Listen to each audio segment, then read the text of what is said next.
Jika dalam setahun kita makan beras bercampur, kadang-kadang beras biasa, kadang-kadang beras mahal, adakah wajib kita bayar zakat fitrah berdasarkan harga beras paling tinggi?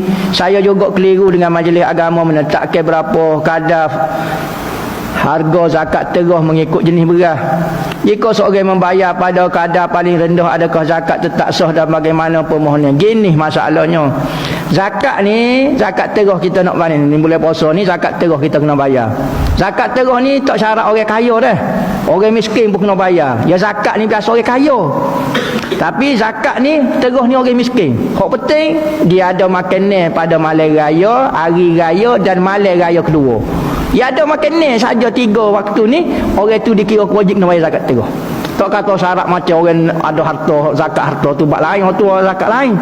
Zakat terah ni kebanyakan orang miskin pun kalut. Biasa pak kita mana relax kaki ada kalut. Ada cara buat zakat harta, pak kita set miskin saja, mana cara dia.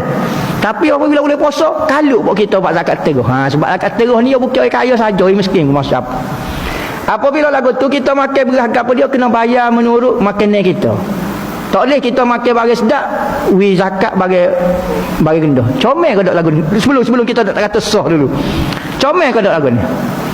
Jangan jadi anak Nabi Allah Adam alaihissalam. Qabil apabila Tuhan minta, ya nane gandum, apabila Tuhan minta kata suruh persembahkan kepada Tuhan, yo ambil gandum paling buruk sekali kuih Tuhan. Habis yo mari binatang yang merah binatang. Hak tu nane, hak ni merah binatang. Yo mari kambing hak paling comel sekali. Jadi tak kenalah kita. Sebelum kita kecek sah atau tak sah, tak kena kita makan bagi mahal, tiba-tiba we bayar murah. Kalau boleh kita makan bagi murah pun kita bayar harga mahal. Moleknya. Moga di Kelantan ni biasa makan beras sial, ada beras standard, ada beras kotor, beras cemar pun ada, beras hatoh biasa. Beras hacur tu gapo dia pun makan, national lah gapo dia tu macam-macam lah. Jadi majlis agama tetap ke 3 martabat. Paling tinggi standard, paling miskin. Pasal buat kita makan beras sial saja buat kita ni. Semua tak ngaku. Makan beras sial tak bayar zakat, beras nasional. Buat hacur 2. Hacur lebu jadi tepu tu. Mana beras? Hacur lebu. Bukan kata patah 2 boleh kira lagi. Hacur lebu tu beras tu. Boleh buat tepu tu. Jadi tak kena. Wajib kena bayar menurut hak kita makan. Jadi kalau kita makan standard ataupun capur, bayar hak mahal lah. Ya, menaik kena bayar tengah, bayar hak mahal belakang lah. Lah ni rasa ada pengumuman 10 riyal dah. Di Kelantan 10 riyal saja. Hak lain ada orang belanja tu. 10 riyal saja. Apa dia zakat terah di Kelantan.